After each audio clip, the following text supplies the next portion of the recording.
Hi everyone, welcome to AER Live. Thank you so much for joining today. I'm Trinity, I'm an assistant editor at the British Ecological Society. And before we begin, I'd just like to let you know that this session is recorded. We will be posting a video after the session online, so please stay tuned for that. We also, if you have any questions, please feel free to put them in the chat or wait till the end for our Q&A session that we'll be having. And we'll also be putting in a code of conduct in the chat as well. I'd now like to pass on to Dr. Errol Douwes, who is one of our speakers and also one of our practitioner editors for our journal, Ecological Solutions and Evidence. So yeah, over to you, Errol. Thank you. Hi, Trinity, and thanks so much for that introduction. And hi to all of our listeners. It's great to have you in the session. Before we jump into today's presentation, I'd like to just take a moment to explain what Applied Ecological Resources platform is all about, especially for those joining us for the first time. Applied Ecological Resources, or what I'll simply refer to as the platform, is a free open access space created by the British Ecological Society where people can share practical ecological knowledge.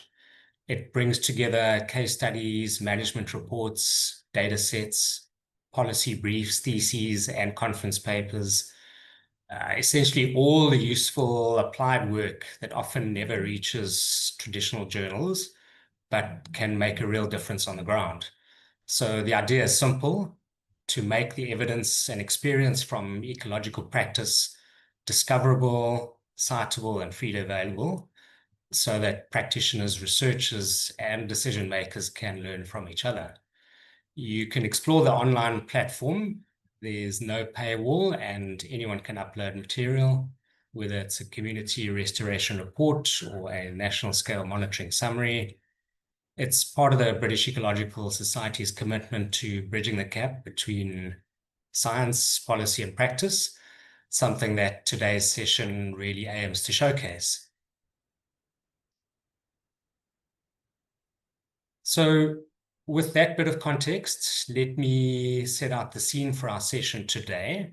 We'll be focusing on one of the most ambitious urban ecosystem restoration initiatives in South Africa, the Buffelsdraai Reforestation Project, which is located just north of Durban. Over the next 30 minutes or so, you'll hear from several colleagues who work directly on this project, and they'll describe how large-scale tree planting, community involvement, and innovative monitoring are being combined to restore resilience in a landscape that was once heavily degraded.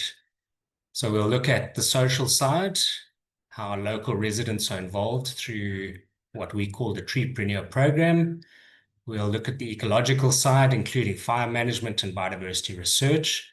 And we'll look at the operational side, the day-to-day realities of running such a complex project within a municipal system. So the session is not just about restoration as a concept. It's about what it actually looks like in practice, the successes, the challenges, and the lessons that may resonate with practitioners and researchers working in very different contexts around the world. So with that, let's move into some introductory slides, which I'll do. So first of all, why practitioner contributions? So there's a real world relevance. Often researchers come to us and they've got a sense of, what's out there in published research, but they don't have that real world experience, which is what the practitioners do have. Bridging science and action. Practitioner insights often help to close the gap between research and on-the-ground management. Learning from challenges. The honest accounts of the difficulties, the trade-offs, the unexpected outcomes can usually help, or hopefully help, others to avoid repeating the mistakes and also improve future projects. Innovation. Field-based creativity often drives new methods, monitoring approaches, and restoration techniques. And influencing of policy and funding, documented practitioner successes, usually or can certainly provide credible evidence for decision makers. And that's something we've certainly seen in Durban. We know that certainly a lot of our work has influenced national policy, but also some of the global policies. So Buffelsdraai Reforestation, it's located a little bit north of Durban. It was established just after 2008 as part of a municipal climate change response.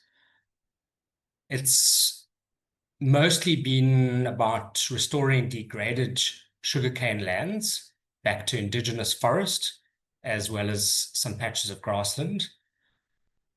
It integrates into Durban's biodiversity and climate change strategies, and it's considered a flagship ecosystem restoration site, demonstrating how local action supports citywide resilience. The project goals, there's several project goals, and I'll mention some of them here. The obvious one is the enhancing of ecosystem services, and that includes the carbon storage, things like soil stability and water regulation, as well as biodiversity. It contributes not only to the mitigation side of climate change mitigation, but also adaptation. This project has done a lot for supporting local livelihoods and jobs, strengthening ecological connectivity in Durban's open space system, and promoting learning through research and community partnerships. There's quite a lot in terms of what the municipality who runs this project is doing to integrate some of the restoration work into other broader citywide planning. So the map on the left there shows a map of Durban's Metropolitan Open Space System, which locally we refer to as DMOS as an acronym. And the restoration projects that we're running integrate quite nicely into that plan, but also into Durban's municipal climate change strategy.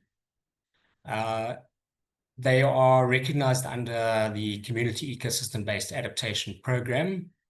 And the idea is that they should all be aligned to the SDGs, UN Decade of Ecosystem Restoration, as well as the ICLEI C40 commitments. ICLEI is a local government representative NGO. And these often always serve as living laboratories for applied research and policy innovation, which you'll see a bit more of in the presentations. So with that, I'd like to hand over to now pass over to some of my colleagues from Durban, and they will be exploring specifically the tree planting and community involvement, the socio-political challenges and local realities, fire management and ecological research. And together, I think these stories will reveal how large-scale restoration can unfold on the ground. Thanks. So with that, over to Thembelihle.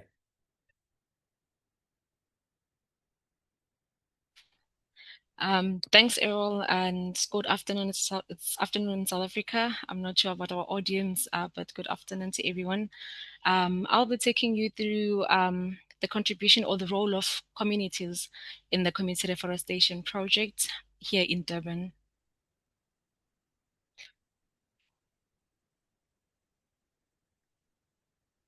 Okay, just to give you a bit of a background, I always refer, or when I speak about this project, I always say that the communities are the heartbeat of the Community Reforestation Project.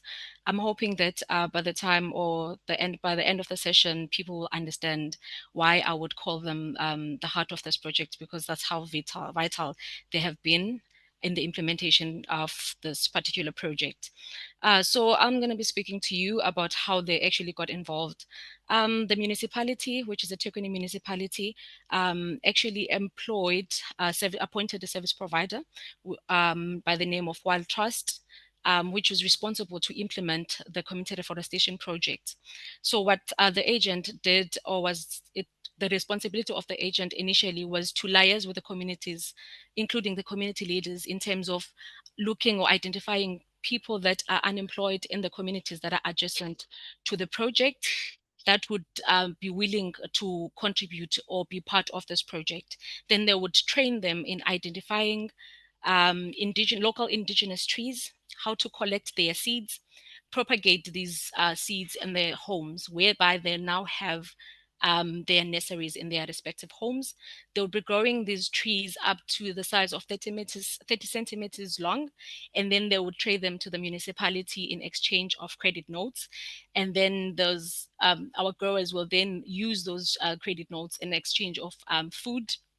Some they would get schools paid, and they would buy building material. They will use them however they see fit in order to sustain their livelihoods. So the facilitators now that are responsible to collect these trees would count them in the trippineers. We call them trippineers, the people that are growing trees for us, and they would count them and collect them, put them on trucks and take them to our holding nursery, also that is owned by the municipality.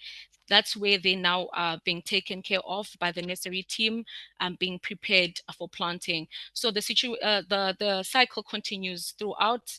The entrepreneurs would then again collect seeds, and then the process continues.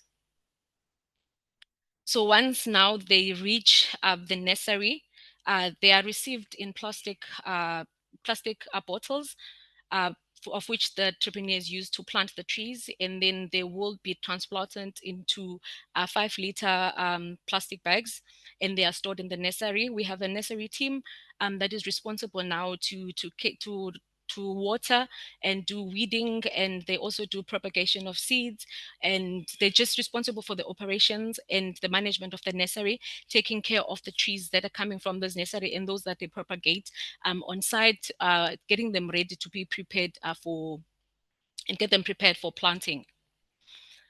So once they leave this nursery, that's when the planting phase actually started. The first phase started in 2008, between 2008 and 2015, of which even again, community members and some were temporary workers were employed to dig holes of which those trees would be planted.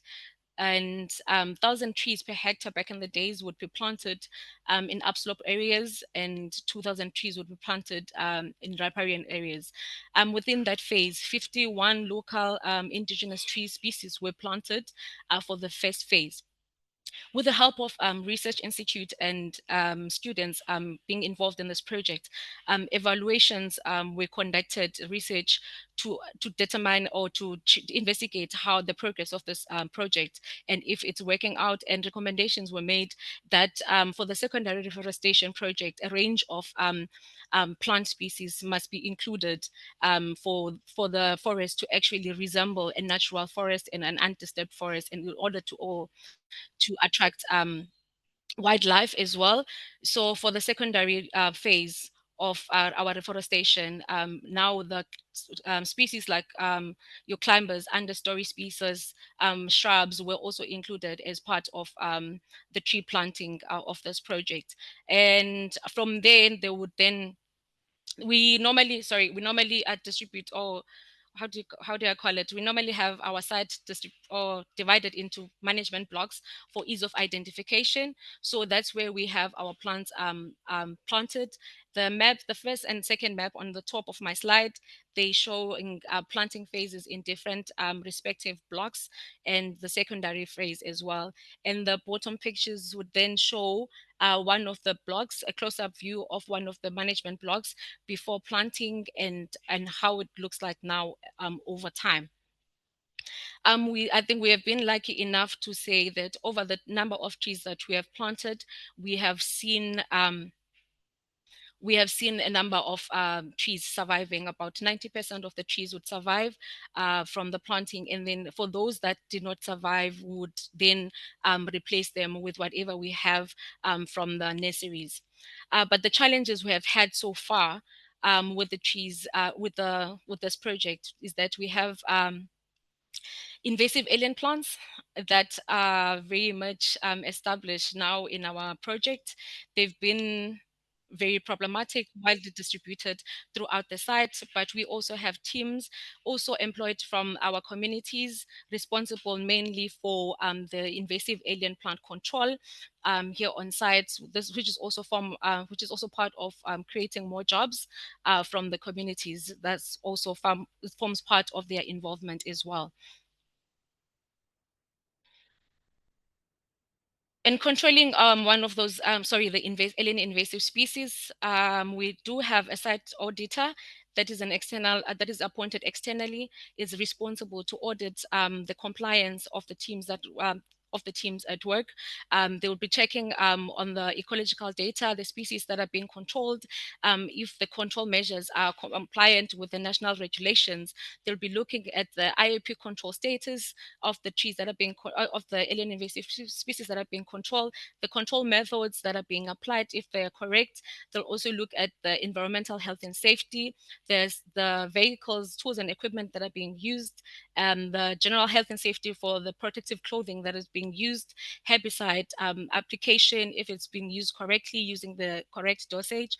So all of those are done by our external auditor to ensure that whatever the teams have been trained to do, they are being compliant with our national regulations. With this project, I think we have seen, it's safe to say that we have seen a lot of successes. I'm saying that because the project has planted over 1 million trees on site, and from the sugarcane that it was before, we have seen a forest that it is today. And we have attracted wildlife, and Errol had mentioned the ecological benefits that the project aimed to achieve in terms of also offsetting carbon. This is one of our achievements, and attracting wildlife. We have variety of life on site. We have different types of bird species, I think 204 species currently of bird species that we have on site. And we've seen about a number of students have graduated and completed their studies. Postgrad students, that will be your PhD, your master's, your honors, have done and completed their project on site. And we have so far planted 141 plant species on site, which is a great achievement from what it was during the initial phase. And one of the successes, I think I have a picture, middle picture. Recently, I had an interaction with one of the entrepreneurs when we were doing a collection for the season.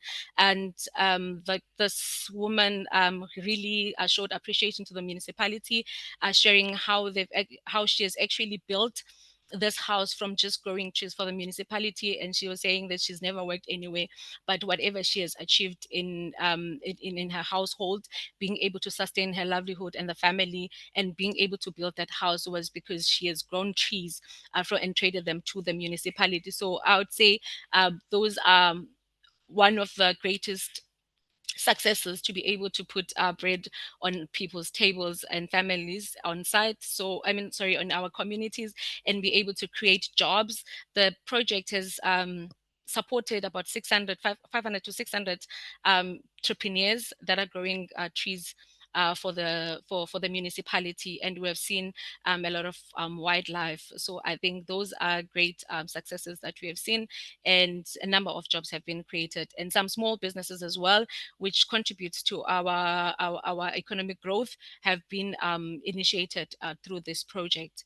I think to close or to end my session, I would say that there's an African proverb that says that it takes it takes a village to raise a child. I think this is also applicable very much to our project, which is a community reforestation project.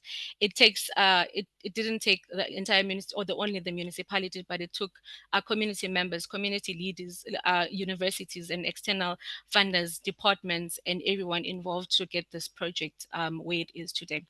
Thanks, Errol. Thanks, Thembelihle. And that's great. Next, we're going to be handing over to Bheka Nxele. Thanks, Errol. Yeah, good afternoon, everyone. My name is Bheka Nxele. Before I go into my presentation, there are two statements I'd like to draw from, so I'll paint this presentation. One is the environmental right, which comes from our constitution here in South Africa, section 24, subsection A, which states that everyone has a right to an environment that is not harmful to their health or to their well-being. Now, our constitution does not spell out who must maintain or restore that environment. It'll go then without saying that we all must have a role to play in maintaining that environment. For instance, if you have a right to drink from a well, you might as well have a responsibility to play in maintaining that well. Otherwise, you're not going to have water to drink. The second statement I would like to draw on is principle number 6 or number 7 of the principles of ecosystem restoration, which says restoration should draw on a wide range of knowledge, including scientific research, as well as indigenous knowledge, traditional indigenous knowledge, to inform both the practices that are undertaken as well as the decisions that are taken through the process. So yeah, I think those are the two statements I'd like to draw from to give this presentation. Now let's look at where eThekwini is. Like Errol showed earlier, eThekwini finds itself within one of the biodiversity hotspots. And there's only 36 of these in the world. It finds itself in the Maputaland, Pondoland, Albany biodiversity hotspots. Now, these are critical areas in terms of creating a link between ecosystem services as well as the human well-being. Now, the ecosystem services generated from these areas are not only for the benefit of those who work the environment, but everyone. So this is where I insist that everyone must have a role to play to make sure that the environment can yield or provide the ecosystem services that they need in order to live. Now, in terms of the site in question, which is the Buffelsdraai landfill site, buffer zone, buffer zone. As you can see in the map, we've got two communities, one in the north and another one in the south. In the north, we've got the Osindisweni community. In the south, we have Buffelsdraai community. As you can see, we've got these two communities which are sort of pressing the site in question. In the middle, we've got the landfill itself, and then all around that, we've got the buffer zone, which is where the reforestation is taking place. Now, to manage an ecosystem like that, or to restore such an ecosystem, there are things that we need to look into. For instance, South Africa has become like a land-hungry substrate. I mean, you walk anywhere, you are told you're trespassing. You try to implement something, you are told you are suspected of stealing land. So implementing restoration has become a very sensitive and complicated undertaking that we need to take. And if we speak the language of the land, its restoration needs time. It needs about 15 years just of continuous restoration. So to do that under such pressures is an issue. So we need to take into account the land use that might go against the restoration that we're trying to implement, but also all the role players, key role players in terms of the land management, the land ownership, the legislative powers that lie with different role players. All of that need to come to the fore, and we also need to understand the community dynamics, because in sustaining such undertakings as restoration, it becomes very important that there's continuous dialogue or discussion among all the stakeholders. Otherwise, it will fall flat on its face. Now let's look at governance. We've got a piece of land that we want to restore. You might find that, for instance, in South Africa, you'll find that the freshwater corridors, the mandate or the powers to manage those systems lies with the national department, which is the Department of Forestry, Fisheries and Environment. You have a Department of Mineral Resources, which talks to mining issues within South Africa. We've got Thembelihle Mlokoti Wildlife, which issues, among other things, they also issue permits in terms of harvesting natural resources. For it could be plants for traditional medicine, it could be animals and so on. So you need permits for those particular things. We have the Cleansing and Solid Waste, which is the land custodian or the owners of the land in question here. And we've got ourselves, Biodiversity Management Department, who are partners to CSW. You also have UKZN, University of KwaZulu-Natal, as research institute in undertaking research in this space. And needless to say, the community or the traditional authority is also a role player in this space, as well as law enforcement like police. If you've got crime issues, we need to report to the police. Now, it might happen that a particular role player is not prioritizing this site that we're working on, but their influence or their presence or their activity might smoothen the implementation of this particular research. For instance, you can go to DMR and say we've got issues with sand mining, and they'll tell you that no, that's not our priority area. But if they know what needs to be done, or how their inactivity might negatively affect the project, it might change how they implement, how they go about conducting themselves. Let's then look at conflicting land issues, land use conflicts that sort of go against what we're trying to achieve. In traditional authority lands, you find that people who are farming animals, sometimes when they want to put fires or burn a field, they just throw a match and it burns and they walk away. Now that fire that started in the community might end up burning the buffer where we're planting trees, and that is not what we want, because sometimes it can go against our fire regime and so on. There's also a landfill scavenging, where they've seen opportunities to collect whatever they can from the landfill. There's crime that is taking place within the forest. All of those issues need to be addressed. And there's also over harvesting of resources. It could be medicinal plants, it could be wildlife, and so on and so forth. And there's also land invasion. Like I said earlier, South Africa has become like a land-hungry substrate. When people see vacant land, they don't think of biodiversity conservation as a land use type itself, but they see land that is just lying to waste, and they take opportunities in terms of cutting platforms to build houses, cut roads, and so on and so forth. All of that goes against. And then we need law enforcement to come in and help.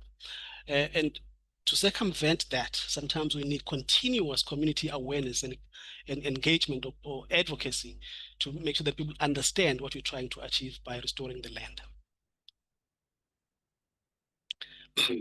In terms of community dynamics, now you can engage a community during the initial stages of a project, which is the community participation.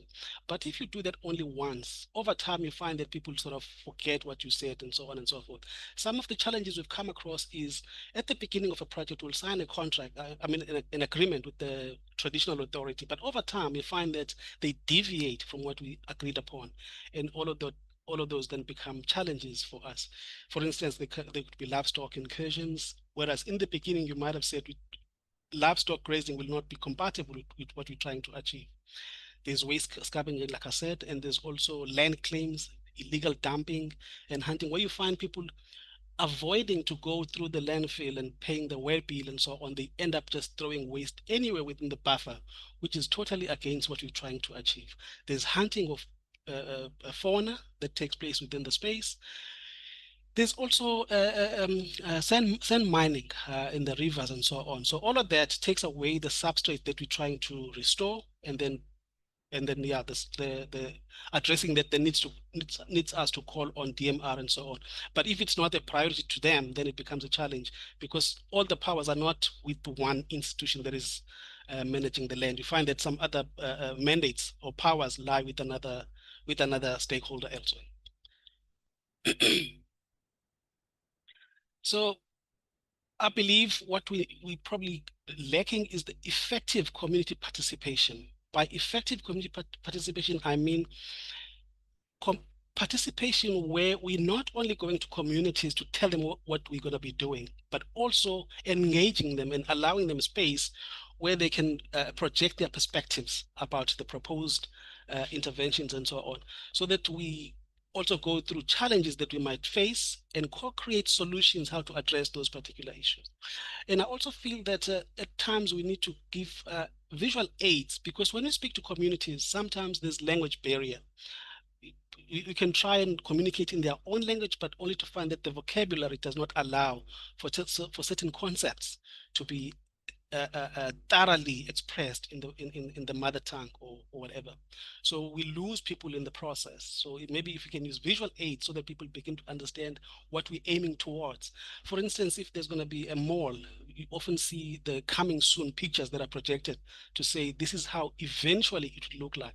Maybe if we can do something like that to say this is what we're aiming towards, and this is how it will benefit the community long term, because that's what the land wants. It needs that long term engagement. Yeah.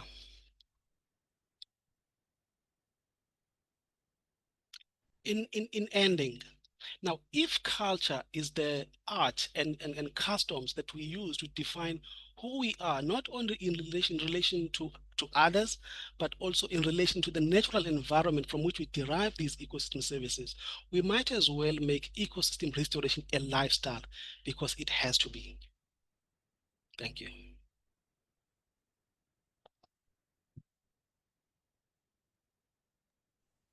Thank you, Bheka. Thanks very much for that contribution. And then next, we're going to invite Nokuphila Buthelezi to come in with her section. Thank you. Thank you, Errol. My name is Nokuphila Buthelezi, and I'm coming from the same department and branch as Bheka Nxele and Thembelihle. Today, I will be talking about fire management and on-site ecological research at the Buffelsdraai Community Reforestation Project. You'll excuse my voice. I have a bit of a flu. Hopefully you'll be able to hear me. So I thought I would firstly just provide a bit of background with regards to the vegetation at Buffelsdraai.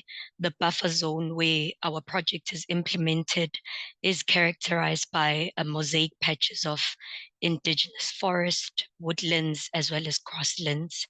And broadly, that vegetation is classified as KwaZulu-Natal coastal belt, which is classified as critically endangered. Now, the main challenge we have with this vegetation that our project is implemented in is that it is prone to wildfires. Now, wildfires are often very highly destructive.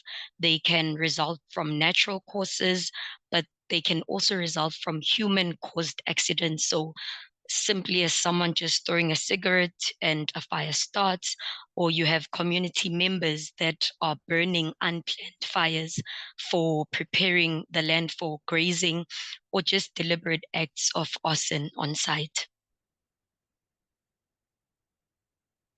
The pictures that I've shown here are of a fire that took place in 2020, which was deliberately ignited in multiple parts of our sites, including near the landfill site.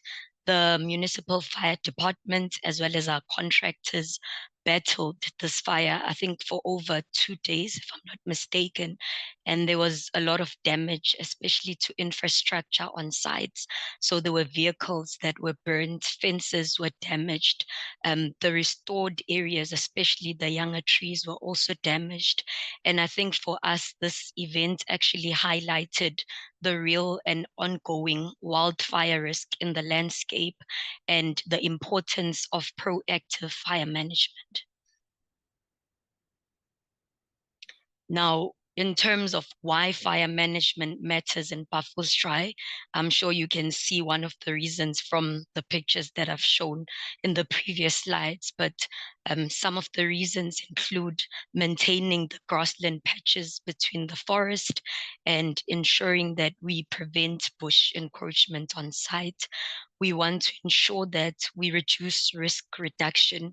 So by burning and being proactive, then we won't get these big fires that are damaging. We can also protect reforestation areas. We can protect infrastructure. There's a lot of buildings on site. I think Ubheka did mention that there's a landfill. So you can imagine the trucks that are there. They are office spaces, but we also neighboring community areas. So they are community homes, they are farms, and there's a lot of assets that need to be protected. And then just overall, we want to ensure that we help to sustain biodiversity by supporting fire-adapted plant and animal species on the site.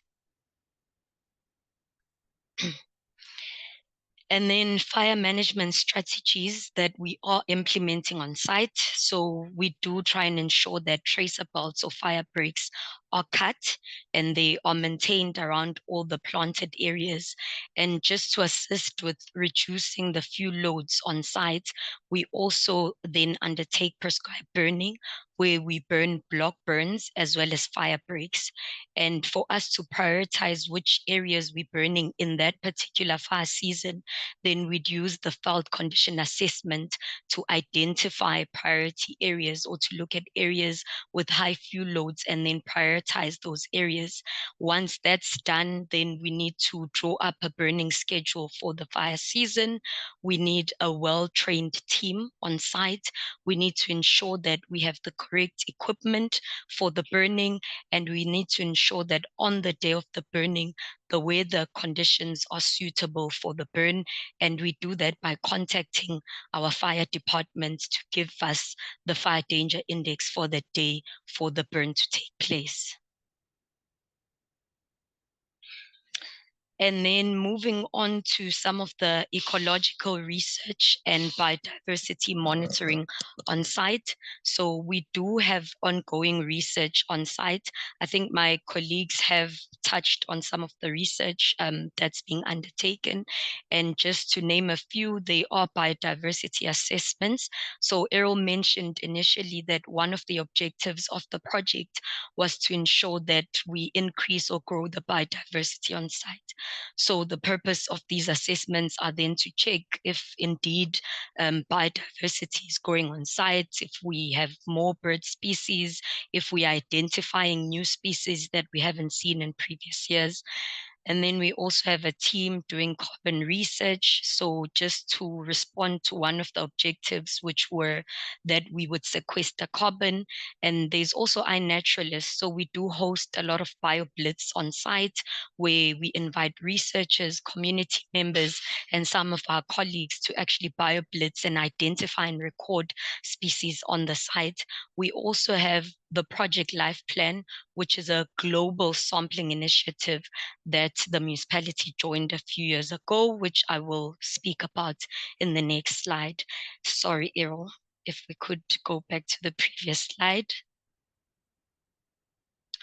So just to zoom in on iNaturalist, we found that it's a very useful research tool for us, especially in terms of just recording and identifying the species on site. It does support biodiversity monitoring. Like I've said, that we have colleagues who capture species on site, we have researchers, and we also have community members. And I think by inviting community members, we're ensuring that there is community involvement. There's also environmental awareness that's taking place on site. And overall, the data that's uploaded on iNet can then be used for research purposes, for restoring planning, as well as just long-term ecological tracking. And then in terms of connecting our local restoration to global science, there is the Life Plan project, which the municipality joined in 2021. So this is a major international biodiversity sampling initiative, which is administered by the University of Helsinki in Ireland. And the point of this research mainly is just to create a global inventory of life by collecting as well as analyzing biodiversity data worldwide. And for this research, there is standardized equipment that's used at every site. There's about 152 sites across the world, I think over 6 continents, which includes Buffelsdraai. And some of the sampling equipment that is being used is the Malay trap. There's the cyclone sampler, there is soil sampling, there's camera trapping, and there's also audio recording. So Malay trap for insects, and then cyclone sampler for some of the air sampling of fungal spores. And then for soil sampling, it's just mainly for roots and soil sampling, camera trapping of the mammals on site and bird images, then recording of animal sounds. And then once our teams have collected the data on site, then it's shipped to the University of Helsinki for data analysis and processing. And then after that, papers are published where the municipality and other team members globally are acknowledged and can also provide inputs to those publications. So I think from that Buffelsdraai data, we can then build a global picture of how biodiversity is able to respond to environmental changes and restoration, but also these results are shared on a global platform, which means that they can feed into the climate change research, restoration success, and species trends.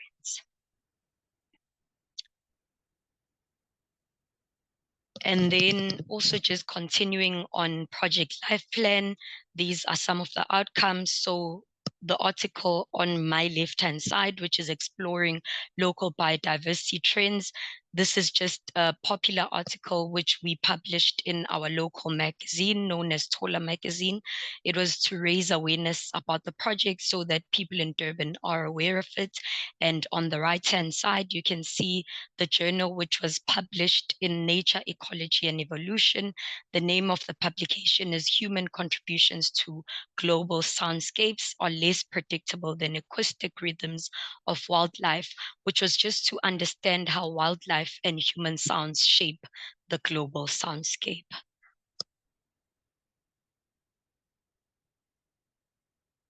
And that's it for me in terms of the fire management as well as the ecological research on site. Thank you.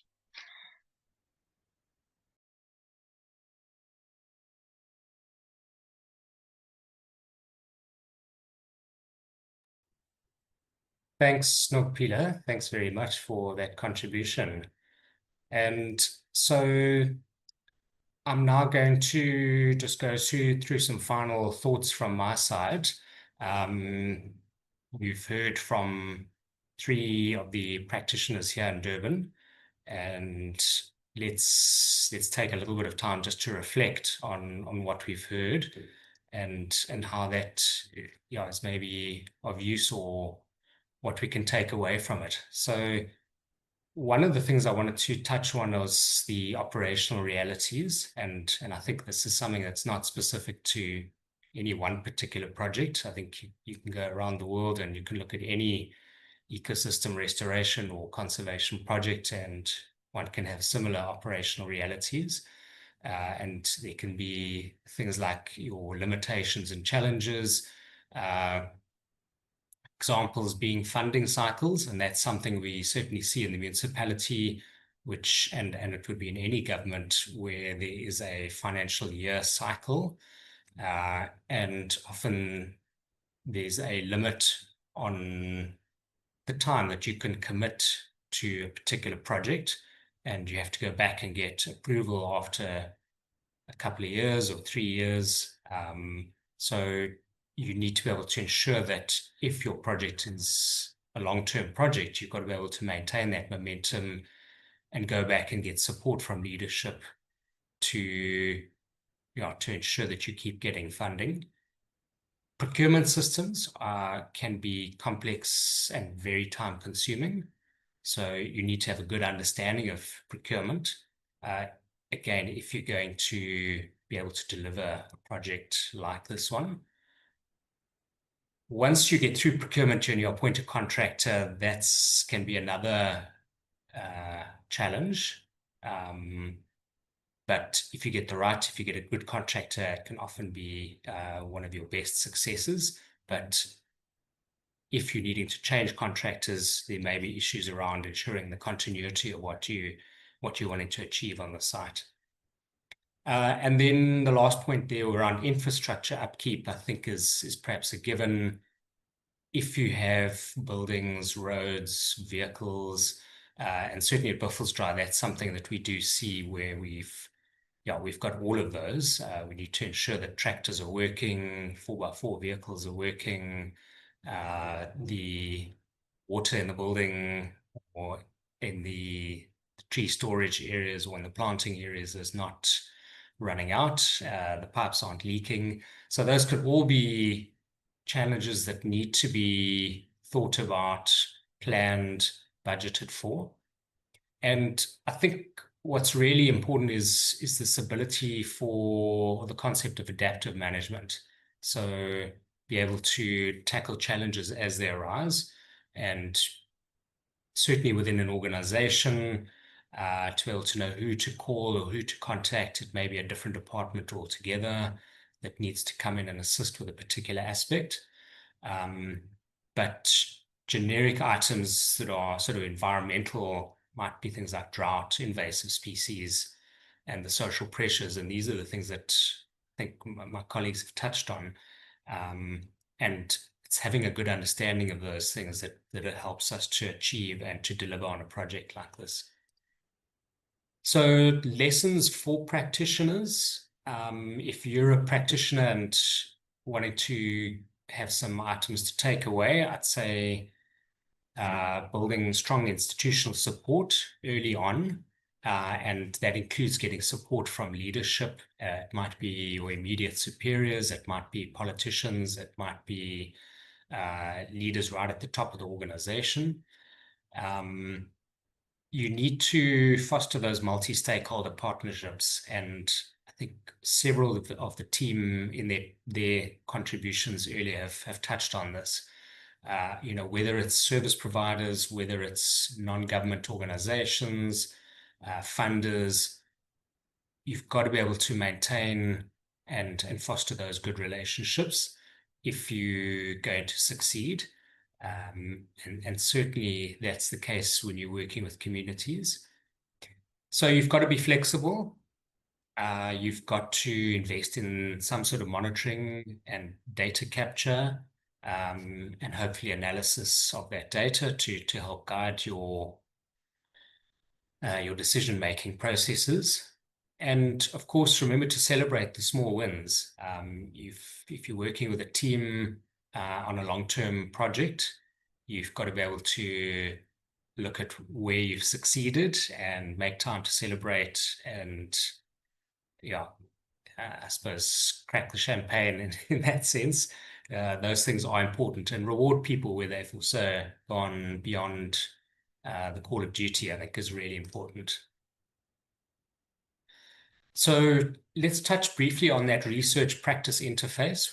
It's been mentioned a few times today, and I think one can ask, is it really necessary? Well, I think it's so important. We would have seen some of the benefits of that, just getting your publications or some of the data published is so good, because others can then learn from what's happening at your site. And often by partnering with researchers or bringing students in to help do research, that's how you can achieve that. There are options for practitioners to write up and contribute their work. And one of the journals that the British Ecological Society owns is called Ecological Solutions and Evidence. So if you're a practitioner, have a look for that journal, ESE, and look at what you can, what are the options for contributing papers to that. But that is one way.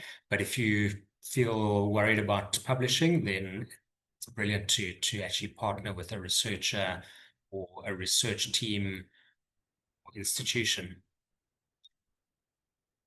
In terms of global relevance, and I think this is something that we've really seen with Buffelsdraai over the years, is that it has been sort of a pilot study that developed into a flagship project for the city of Durban, and it was recognized as such at a whole lot of levels. So from the UNFCCC, which identified it as sort of a global lighthouse project, through to various other global institutions that have given the project awards and nominations for awards. And all of this, is critical, because it also helps us to think about how can we document what we're doing so that others can look at our project and learn from that. It's an important model for the Global South and for the continent of Africa, because a lot of projects that we see showcased are not from Africa. And I think given the challenges and the novelty of this particular project, it's particularly relevant to our colleagues doing ecosystem restoration here in Africa. And I think what's also useful is that, just looking at how we can support people and livelihoods, because at the end of the day, we need to be working together with nature. And, in that sense, let me bring it to my closing message, where I can say, restoration is not just about planting trees. It's about restoring relationships between people and ecosystems, and hopefully securing a better future. So with that, it brings me to the end of our session today. And so I'll just put up one last slide, which is our thank you slide. And just to say, finally, thanks to everybody who joined us today. It's been really great, and I hope that you have found the session interesting and useful. Remember, it is recorded, so you're always welcome to go back and watch again. Just go to the Applied Ecological Resources website, and please also share the link with colleagues, friends, and others who might be interested. I'd also like to say thanks to our speakers who've shared their experiences so openly. That's really appreciated, and well done to the team. If you'd like to learn more about the work we featured today, you can find out about related case studies and resources on the Applied Ecology Resources website.